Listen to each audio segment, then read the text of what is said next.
Hey guys, what's up? It's Dreadscape Gaming here, and today on the channel we're taking a look at a longsword build that I previously covered using the Primordial Malzeno armor, but the difference here is that I've actually going to also use Frostcraft in it. So this is kind of like an updated version of the build that I showed you before, so let's get into it. Alright, so we're using the Silver Severer, which is the Primordial Malzeno weapon. This has 325 attack, has good purple sharpness, 49 dragon element. What really sets it apart from the other longswords is that it has 3 level 4 gem sockets. So, very, very good weapon. Let's go on here. So, we're going to be using the Primordial Helm. This has 2 level 4 sockets. It has Bloodright level 3 naturally in it. Everything else is gemmed in. Primordial Mail, we have 2 level 4 sockets and a level 2 socket. This gives you Blood Awakening level 1 and Burst level 1 naturally. Everything else is gemmed in. Here we have the Primordial Van Braces. This gives you 2 level 4 sockets and a level 2 socket. Here we have Blood Awakening level 1, Critical Boost level 1, everything else is gemmed in. Primordial Coil, we have 2 level 4 sockets and a level 2 socket. Here we get Burst level 2 and Critical Boost level 1, everything else is gemmed in. Primordial Greaves, we have 2 level 4 sockets. Here you have Blood Awakening level 1 and a Critical Boost level 1 with a Part Breaker level 3. All those are naturally, everything else is gemmed in. I'm using for my Petulance, Underworld Petulance, but you could use whatever you want. For my talisman, I know this is axing a lot of people, but I have a Frostcraft level 3 with a level 3 socket and a level 2 socket. So, you don't have a Frostcraft talisman that's level 3 with at least a level 3 or a level 2 socket. It's going to be hard to replicate this build, so happy hunting trying to get that talisman to roll for you. Alright, let me show you the decorations. In the weapon, I have Razor Jewel plus 4, Charger Jewel plus 4, Element Exploit Jewel plus 4, a Growth Jewel 2. For the Primordial Helm, I have Sheath Jewel 2 and Element Exploit Jewel plus 4. For the Primordial Mail, I have Hard Steadfast Jewel 4, a Hard Brace Jewel 4, and a Tenderizer Jewel 2. For the Primordial Van Braces, I have a Jumping Jewel plus 4, a Sheath Jewel plus 4, and a Jumping Jewel 2. I actually took some of the constructive criticism from the last build and actually put Evade Extender in. So in case these guys don't think I actually listen to suggestions and recommendations, I do, and I do incorporate them when they are good. Primordial Coil has a Charger Jewel 4 and a Razor Jewel plus 4 and a Tenderizer Jewel 2. Primordial Greaves has Critical Element Jewel plus 4, as well as another Critical Element Jewel plus 4. For the Talisman, I have a Shockproof Jewel 1 and a Tenderizer Jewel 2. So, in reality, if you could get just a Frostcraft Jewel free with a level 2 socket and a level 1 socket, you'd be able to skeet by with this build. Alright, let me show you a full breakdown of the armor and the stats. So, we have 340 attack. For the Dragon Element, we have 49. Affinity is at 0%. For the defensive stats, we have Defense 988. This is with maxed out armor spears on every piece of the gear, as well as the Stability plus augmentation, at least 10 plus defense in every piece of the gear. Fire resistance minus 7, water resistance plus 13, thunder resistance plus 13, ice resistance minus 2, dragon resistance minus 22. Full breakdown of the build here for you. Critical element, level 3, increase elemental damage, fire, water, thunder, ice, dragon when landing critical hits at level 3, grants elemental damage plus 15% while active. Razor Sharp Razor Sharp level 3. Prevents your weapon from losing sharpness. At level 3, activates 50% of the time. Focus level 3. Increase the fill rate for weapons with gauges and charge rate for weapons with charge attacks.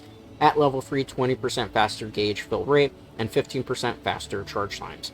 Element Exploit level 3. Increase elemental damage when attacking body parts upon which the element are highly effective. At level 3, attacks that hit weak spots do plus 15% elemental damage. Critical Boost level 3, increase the damage critical hits. At level 3, increase damage dealt by critical hits to 40%. Weakness Exploit level 3, increase the affinity of attacks that exploit a monster's weak spot. At level 3, attacks that hit weak spots have 50% increased affinity. Quick Sheath level 3, speeds up weapon sheathing. Very important for this build. Level 3 greatly increases sheathing speed. Evade Extender level 3 invades basically increases evaded distance, which is very important for longsword. Level 3 greatly extends evasion distance. Stun resistance level 3 reduces stun duration. At level 3, it prevents stun. Part Breaker level 3 makes it easier to break or sever parts of monsters. At level 3, part damage plus 30%. Flinch-free level 3 prevents knockbacks and other reactions to small damage. At level 3 prevents knockbacks and tripping. Bloodrite level 3, a portion of damage dealt is converted to health when striking a broken monster part. At level 3, further increase the amount of health you recover. This works in conjunction with Part Breaker. Alright. Burst level 3, continuously landing hits, gradually increases attack and elemental attack. Very good with longsword build. At level 3, upon attack hit, temp attack 5, element plus 5, hit 5 successive times for a huge stat boost. Frostcraft level 3, an aura of frost builds when your weapon is sheathed, raising attack. The effect decreases with each melee hit or shot arrow fired. At level 3, extends the frost gauge even further. So you're going to be sheathing your weapon, hopefully to be able to counter certain attacks. That's where this plays mostly into play with longsword, so keep that in mind. Blood Awakening level 3 works in conjunction with Bloodrite, gradually bolsters your attacks for a certain period of time, depending on how much health you regain when landing attacks. At level 3 adds a bigger bonus increase to effects that bolster your attacks. Counter-Strike level 2, temporary increase attack power after being knocked back. At level 2, attack 15 while activated.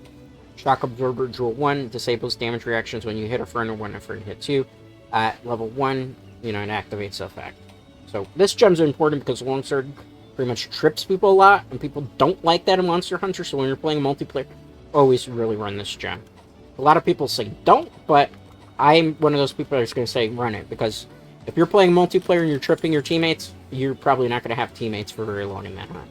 So we're going to do a very quick demonstration against my favorite punching bag, the Great Azuchi, because I like to kind of make these guys very fast and efficient. And if I do another monster, I am not, per se, a speedrunner for Monster Hunter, so. And with the longsword, sometimes you get counters off, sometimes you don't, so. I'm using mostly Sakura Slash to build up my gauge meter, so keep that in mind. Alright, let's do this. Oh, the good thing is the Great Azuchi is pretty close by, so we should be able to do a significant clear time here if I play my cards right. This is really what it comes down to, is my damage rotations are on point. And if it doesn't get a little bit of sussiness, or if it's attack pattern. Because there's always a little bit of RNG to this. Keep that in mind. My controller's a little bit extra sensitive because we've been doing a lot of hunting today. Alright, let's go. We get full attack off. As you see, then we shoot the weapon, so that's why Thrustcraft kind of comes in important here. So, we can build up the gauge. Wait, I thought it was actually going to counter there. It's fine. I can build up the gauge a different way. Alright, we got the hit off. Good. We got a knockdown. That's going to be awesome. Let me build my attack up a little bit. So then with longsword, what you're going to do is go to your regular slash combos. Build up the gauge. Okay, good. We go here. Unfortunately, I don't have really any damage rotations I could do because, to be honest with you, I kind of used all my attacks up. Let me wait. Is he going to come over this way? No, he's not, so I'm going to go Sakura. So I was going to try to go for a quick combo against him, but because he's been kind of a little bit... Is he coming through? No, he's going to go that way. Okay, so where we're going to go? Here, build up the gauge. Okay. We didn't get to do that, that's unfortunate. Oh, he's coming down to kill me. Well... Got the counter off, but unfortunately it didn't actually react because he attacks too slow. That's fine. Sometimes it's not so easy to counter them when they are getting stun locked, as you see here. Alright. We wait on this. Oh, we didn't get to blow up him. That's unfortunate. Fine. I'm really careful because I don't want to swing my weapon with the bomb. Okay, because if I stood at the other side, that would have really sucked for us. Okay. We're going to build up the gauge again. As you see, our Frostcraft hasn't had time to kind of proc anymore because we've spent a lot of the time just sheep. Okay, let's wait. So it's good for like the initial hits is what I'm getting at. Then after that, like Frostcraft, kind of you can't do as much damage. So refill the meter, that's good. This is perfect. When we drop it down, what we can do then is we can get a really big powered up Sakura Slash off. Which is kind of what's really good about Frostcraft too, because like those powered up hits are very important long term. But I think what we're gonna do is just go for basic combo here because we'll get more damage. And then we could slash. And then we can combo in. And then we could go Sakura Slash, or I can miss it like a patrol bot. That's actually because I have a little bit of controller drifting. Fortunately, we haven't had a chance to really counter any of the attacks because he's been mostly damaging a lot of this time. Let's see. Got the counter off there, but it didn't really hit him too much. I hit the wrong wire bug attack there. I was going for the right one, but c'est la vie. Let's go. Well, if he's trying to limp away, we can't have that. Alright, that's still going to be a fast clear time, despite the fact that I wasn't able to get too many counters off. This was a smaller grade as Ichi too, so... But this is really all about dishing out a lot of attack damage, doing a lot of DPS. Thrustcraft is really nice when you can get those counters off. Also because of that initial Sakura Slash where you can do, you know, a lot more hits. And the thing about Sakura Slash, which a lot of people don't realize, is when you hit it, and you hit like all 3 hits, we only got 2 off there, those hits do each elemental damage. So it's proccing your critical element and your elemental exploit. So that's why you do that.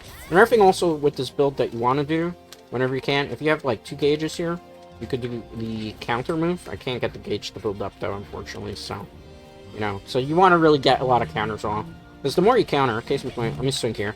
See how Thrustcraft there would have been powered up? If you hit off that counter, it's getting extra damage off, which is kind of my point. That's what you really want to do with the build. Unfortunately, Azuchi, maybe not the best test dummy for it, but when you're trying it out yourself, you'll understand. Alright, so let's get these items here. Okay, good. We got a 3-minute and 31-second clear time, which is pretty respectable. You could even get that down to 2 if you get off a lot of good counters here. Anyway, guys, that's going to do it for today's video. As always, a like on this video is greatly appreciated. If you're not already subscribed to the channel, definitely consider doing so, as it does help the channel grow. And I will see you for the next one. Until next time, guys.